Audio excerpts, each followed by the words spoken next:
회전체는 글자 그대로 회전하여 생기는 이체 도형을 말해요. 회전을 이용하여 만드는 것 중에서 대표적으로 도자기를 떠올릴 수 있어요. 물레 위에 점토를 올려 물레의 회전을 이용하여 둥근 형태의 도자기가 만들어져요. 역사적으로 봤을 때 우리의 선조들은 예부터 손기술이 뛰어나서 고려시대에 상감청자나 조선시대의 백자라는 훌륭한 유물을 후대에 남겼어요.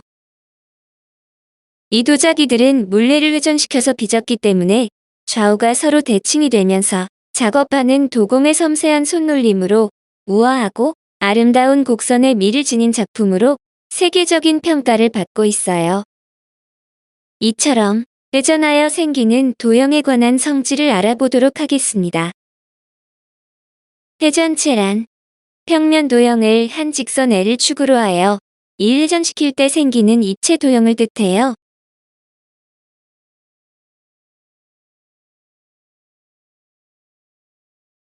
회전축이란 회전시킬 때 축이 되는 직선 L을 말해요. 옆면은 선분 A, B가 회전하여 생기는 면이고 이때 옆면을 이루는 선분 A, B를 회전체의 모선이라고 해요. 회전체의 특징으로 옆면이 곡면으로 되어 있기 때문에 옆면이 다각형이 되는 다면체와 구분이 됩니다. 그래서 입체 도형은 크게 다면체와 회전체로 나눌 수 있는데 다면체는 다각형인 면으로만 둘러싸인 것으로 각기둥, 각불, 각불대가 있고 이는 지난 강의에서 다루었어요. 그럼 회전체에는 어떤 것이 있는지 살펴볼까요? 회전체의 종류에는 원기둥, 원뿔, 원뿔대 구가 있는데 각각에 대하여 살펴보면 원기둥이란 직사각형을 한 변을 회전축으로 하여 일회전시킬 때 생기는 입체 도형을 말해요. 그림에서와 같이 직선 L을 축으로 회전시키면 밑면은 원이 되고 윗면과 아랫면이 합동인 기둥의 모양이 되므로 원기둥이라고 불러요. 회전축은 직선 L이 되고 위와 아래에는 두 밑면이 그 사이의 곡면은 옆면이 되며 또한 곡면을 이루는 선분 A, B를 모선이라고 해요. 원뿔이란 직각 삼각형을 직각을 낀 변을 회전축으로 하여 일회전시킬 때 생기는 입체 도형을 말해요. 그림에서와 같이 직선 L을 축으로 회전시키면 밑면은 원이 되고 밑면과 한 꼭지점으로 이루어진 뿔의 모양이 되므로 원뿔이라고 불러요. 회전축은 직선 L이 되고 하나의 밑면과 곡면을 이루는 옆면이 있으며 또한 곡면을 이루는 선분 A, B를 모선이라고 해요. 원뿔대란 이웃한 두 각이 직각인 사다리꼴을 양끝 각이 모두 직각인 변을 회전축으로 하여 일회전시킬 때 생기는 입체 도형을 말해요. 그림에서와 같이 직선 L을 축으로 회전시키면 밑면은 원이 되고 윗면과 아랫면이 합동이 아닌 도형으로 뿔대의 모양이 되므로 원뿔대라고 불러요. 즉, 원뿔을 밑면의 평행한 평면으로 자를 때 생기는 두 입체 도형 중에서 원뿔이 아닌 것을 원뿔대라고 해요.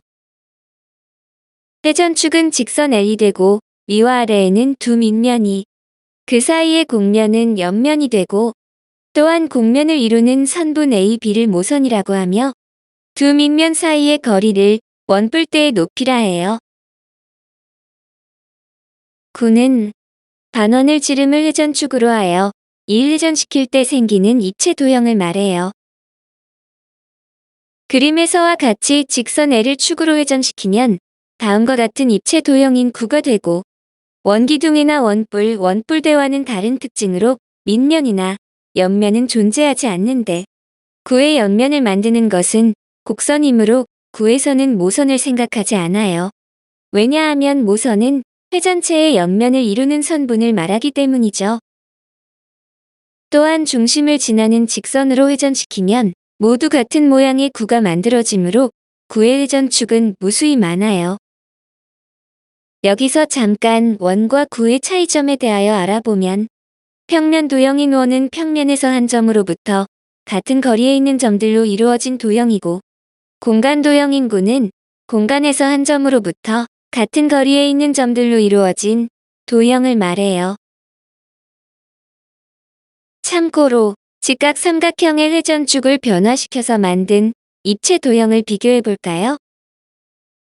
다음 그림과 같은 직각 삼각형 ABC에서 먼저 변 AC를 회전축으로 회전시키면 반지름의 길이는 변 BC이고 높이는 변 AC인 원뿔이 되고, 이번엔 변 BC를 회전축으로 회전시키면 반지름의 길이는 변 AC이고 높이는 변 BC인 원뿔이 되며, 이 두 원뿔은 모양이 서로 다르므로 건널비나 부피도 달라지기 때문에 어느 곳을 회전축으로 삼는지 잘 살펴보아야겠네요.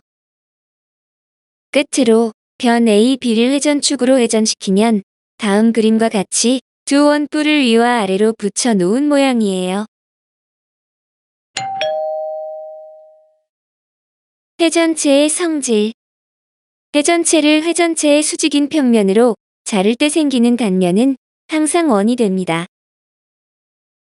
다음 그림과 같은 회전체에 대하여 원기둥을 회전축의 수직으로 자르면 자르는 위치에 상관없이 합동인 원을 만들 수 있고, 원뿔을 회전축의 수직으로 자르면 자르는 위치에 따라 원의 크기는 달라지지만 항상 원을 만들 수 있으며, 원뿔대나 구에 대해서도 회전축의 수직으로 자르면 자르는 위치에 따라 원의 크기는 달라지지만 항상 원을 만들 수 있어요. 다수의 회전축이 상하 방향으로 주어지므로 회전축의 수직인 평면으로 자른다고 할 때 편의상 가로로 자른 단면을 떠올리게 되면 연상이 쉬워질 거예요. 이번엔 회전체를 회전축을 포함하는 평면으로 자를 때 생기는 단면은 모두 합동인 도형이 되며 회전축을 대칭축으로 하는 선대칭 도형이 됩니다. 다음 그림과 같은 회전체에 대하여 원기둥을 회전축을 포함하도록 자르면 항상 합동인 직사각형을 만들 수 있고, 원뿔을 회전축을 포함하도록 자르면 항상 합동인 이등변 삼각형을 만들 수 있으며, 원뿔대를 회전축을 포함하도록 자르면 항상 합동인 등변 사다리꼴을 만들 수 있으며, 구를 회전축을 포함하도록 자르면 항상 합동인 원을 만들 수 있어요. 다수의 회전축이 상하 방향으로 주어지므로 회전축을 포함하도록 자른다고 할 때 입체 도형의 한가운데를 편의상 세로로 자른 단면을 떠올리게 되면 연상이 쉬워질 거예요. 참고로 앞에서 언급한 선대칭 도형에 대하여 알아보면 어떤 직선을 접는 선으로 하여 접었을 때 완전히 겹쳐지는 도형을 선대칭 도형이라고 해요. 이때 이 접는 직선을 대칭축이라고 하죠. 원기둥을 회전축을 포함하도록 자르면 선대칭이 되는 직사각형 모양의 단면이 되고, 원뿔을 회전축을 포함하도록 자르면 선대칭이 되는 이등변 삼각형 모양의 단면이 되며, 원뿔대를 회전축을 포함하도록 자르면 선대칭이 되는 등변 사다리꼴 모양의 단면이 되며, 구를 회전축을 포함하도록 자르면 선대칭이 되는 원 모양의 단면이 됩니다. 이들 단면의 다각형은 회전체를 정면에서 바라본 모양과 서로 같아져요. 참고로 구의 단면에 대하여 살펴보면, 구는 어느 방향으로 자르더라도 그 단면은 항상 원이 되므로 가로의 방향으로 자르나 세로의 방향으로 자르나 비스듬한 방향으로 자르나 상관없이 항상 원이 됨을 알 수 있어요. 또한 단면이 가장 큰 경우는 구의 중심을 지나는 평면으로 잘랐을 때이므로 구의 반지름의 길이가 주어지면 그 단면의 최대 넓이를 구할 수 있어요.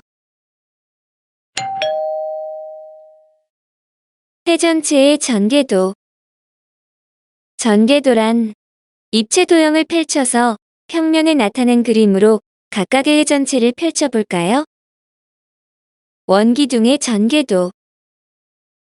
밑면과 옆면, 모선으로 이루어진 원기둥에 대하여 면과 면이 만나서 생기는 교선을 날카로운 가상의 칼로 자른 후 자른 옆면을 다시 밑면에 수직으로 잘라서 평면 위에 펼친다고 상상해보면 다음 그림과 같아요. 원기둥의 옆면의 초록색으로 자른 부분은 모선으로, 평면에서 초록색 부분과 같고 원기둥의 옆면에 빨간색으로 자른 부분은 평면에서 빨간색 부분과 같고 원기둥의 옆면에 파란색으로 자른 부분은 평면에서 파란색 부분과 같아요. 게다가 밑면과 옆면을 잘라서 분리시켰으므로 파란색으로 표시된 선분과 원의 둘레의 길이는 서로 같게 되지요. 이를 정리하면 원기둥의 전개도에서는 옆면을 이루는 직사각형과 밑면을 이루는 합동인 두 원으로 그릴 수 있어요. 직사각형의 세로의 길이는 원기둥의 높이와 같고 직사각형의 가로의 길이는 원기둥의 밑면인 원의 둘레의 길이와 같음을 알 수 있어요. 원뿔의 전개도 밑면과 옆면, 모선으로 이루어진 원뿔에 대하여 면과 면이 만나서 생기는 교선을 날카로운 가상의 칼로 자른 후 자른 옆면을 다시 잘라서 평면 위에 펼친다고 상상해보면 다음 그림과 같아요. 원뿔의 옆면의 초록색으로 자른 부분은 모선으로 평면에서 초록색 부분의 부채꼴의 반지름과 같고 원뿔의 옆면의 파란색으로 자른 부분은 평면에서 파란색 부분의 부채꼴의 호와 같아요. 게다가 밑면과 옆면을 잘라서 분리시켰으므로 파란색으로 표시된 부채꼴의 호와 원의 둘레의 길이는 서로 같게 되지요.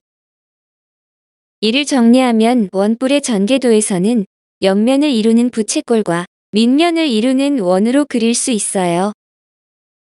부채꼴의 반지름의 길이는 원뿔의 모선의 길이와 같고 부채꼴의 호의 길이는 원뿔의 밑면인 원의 둘레의 길이와 같음을 알 수 있어요.